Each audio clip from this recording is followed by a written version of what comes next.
The Unknown Citizen by W.H. Auden, whose full name is Whitson Hugh Auden. He was born in 1907 in England. He is an American, but a very few people know that he was actually born in England. He was an Oxford graduate. He was famous as a leader of modern time young poets. We can see Karl Marx's influence in his early poetry because he was highly impressed by his philosophy. His first poetry book was published in 1930. Later, he immigrated to USA in 1939 and became an American citizen. That's why we know him as an American modern poet. From 1956 to 61, he worked as a professor of poetry in Oxford. He was a great follower of T.S. Eliot as well. In his poem, The Unknown Citizen, he actually satires the modern man and modern society. He satires that the individuality of man is lost in this modern society. For the sake of individuality, only a mere number, a unique code, is mentioned to him. Like we can quote the example of Indian system, like in India, we are known by our Aadhaar card number. Whenever we have to go somewhere to apply for a job or to take admission in any school, everybody asks for our unique code number, that is our Aadhaar card number. For state, we are only known by the small PIN number, that is our Aadhaar card. Due to this, we all human beings are like a homogeneous product known by the unique number which is issued to us. That's it. Now I'm going to explain you the poem Unknown Citizen. We are going to do its line-to-line explanation. In the beginning of the poem, you can notice the word written is tier 2 JS/07M378. This number is actually given to this unknown citizen by the state. Every man for a state is a kind of a mere number. We are known by this. This marble monument is erected by state. And the poem is started like the state is going to inaugurate a monument on which these kind of numbers are mentioned over here. This monument is a kind of tribute to the people who lost their lives in the war. In this poem, the Bureau of Statistics check the life of the unknown citizen. They are going to inquiry how he lives, how was his conduct in the society, what was people's review about him. This is what they are going to check. Bureau of Statistics is a kind of a system who check the daily routines of the people. Now, I'm going to explain the lines. He was found by the Bureau of Statistics to be one against whom there was no official complaint, and all the reporters on his conduct agree that in the modern sense of an old-fashioned world, he was a saint. So, now I'm going to explain you these lines in Hindi because obviously our mother tongue going to be more clear to us to get these lines proper explanation for us. He was found by the Bureau of Statistics to be one against whom there was no official complaint. Bureau of Statistics के हिसाब से वो एक ऐसा बंदा था जिसके खिलाफ कोई भी ऑफिशियल कंप्लेंट नहीं थी, किसी ने भी ऐसी उसके लिए कंप्लेंट नहीं करी हुई थी. And all the reports on his conduct agree. जितनी भी उसके रिगार्डिंग ब्यूरो ऑफ स्टैटिस्टिक्स को रिपोर्ट मिली है उनके हिसाब से यही एग्री करता है कि उसके खिलाफ जो हमारा अननोन सिटीजन है उसके खिलाफ कोई भी कंप्लेंट नहीं थी. That in the modern sense of an old fashion world he was a Saint.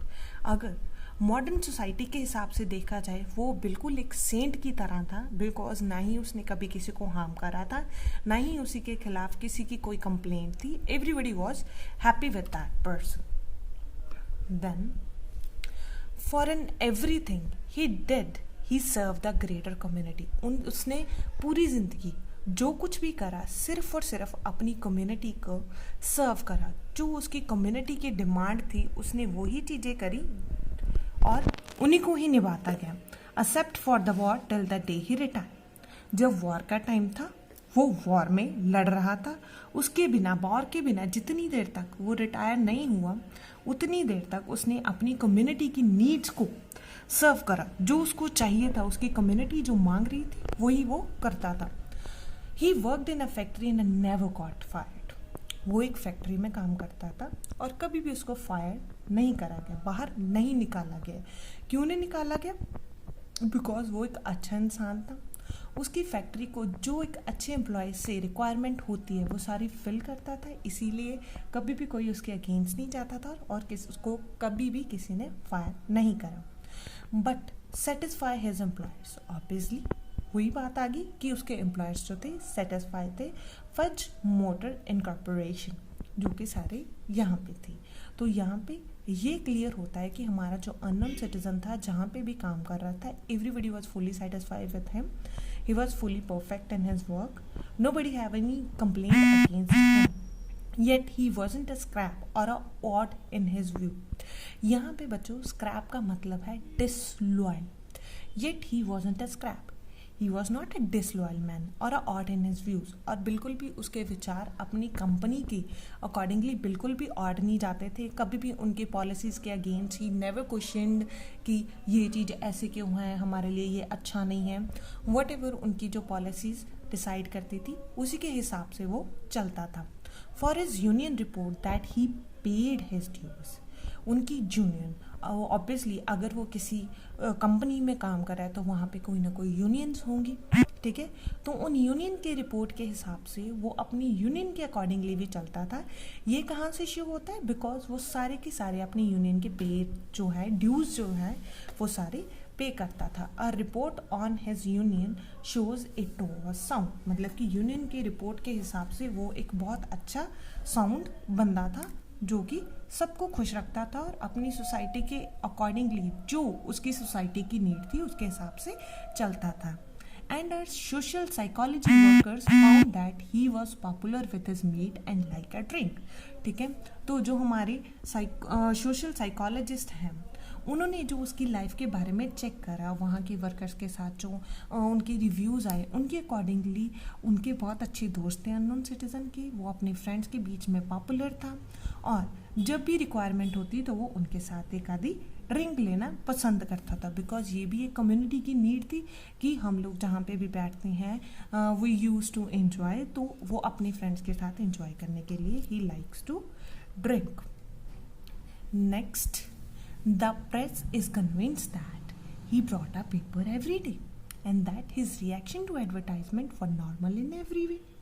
तो प्रेस के हिसाब से, अगर मीडिया के हिसाब से देखा जाए, उसकी डेली रूटीन में एक नॉर्मल सिटीजन की तरह वो पेपर लेता था and that is reaction to advertisement for normal in every day. उसकी जो हम लोग एडवर्टाइजमेंट्स देखते हैं, कुछ एड्स देखते हैं, उसके हिसाब से जो हमारे रिएक्शंस होने चाहिए एक नॉर्मल ह्यूमन बीइंग की तरह वो हमारे रिएक्शंस भी देता था अपने.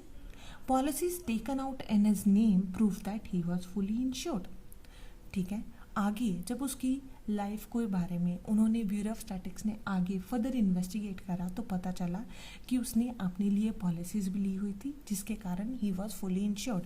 This is also one of the need of our community कि हम लोगों को अपनी पॉलिसीज़ करनी पड़ती हैं ताकि हम अपने आप को इंश्योर कर सकें. तो ये अपनी सोसाइटी की नीड पूरे करते हुए इसने ये भी करा हुआ था. And his health card shows that he was once in hospital but left it. क्यों? और उसकी वही पॉलिसी और हेल्थ कार्ड से पता चलता है, अगर उसका रिकॉर्ड देखे, कि एक बार वो बहुत बीमार हुआ था पर वो ठीक होके वापस आ गया था but left it cure. Both producers, research and high grade living declared he was fully sensible to the advantages of the instalment plan. ठीक है। आगे जब उसकी लाइफ के बारे में उन्होंने चेक करा तो पता चलता है कि उसको सारी लाइफ की एडवांटेजेस के बारे में ही was fully aware of it. जैसे इन्वॉल्वमेंट की बात होती है, इंस्टॉलमेंट की बात होती है, तो यहाँ पे उसने सारी चीज़ें जो हैं इन प्रोसेस के थ्रू भी ली हुई थी।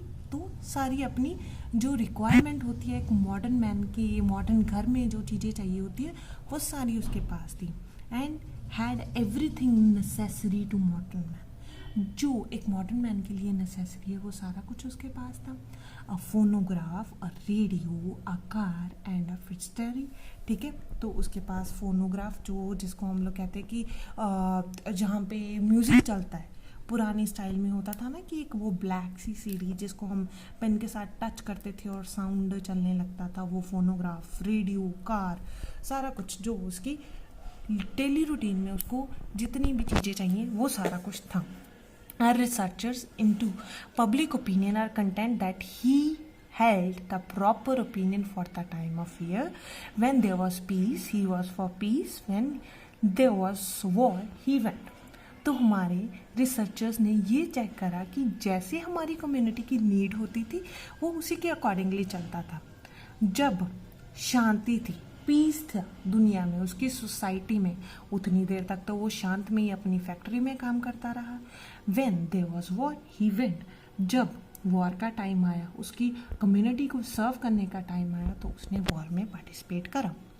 ही was married and added 5 children to the population. ठीक है, वो एक शादीशुदा इंसान था और उसके 5 बच्चे थे। Which are eugenicist says was the right number for a parent of his generation.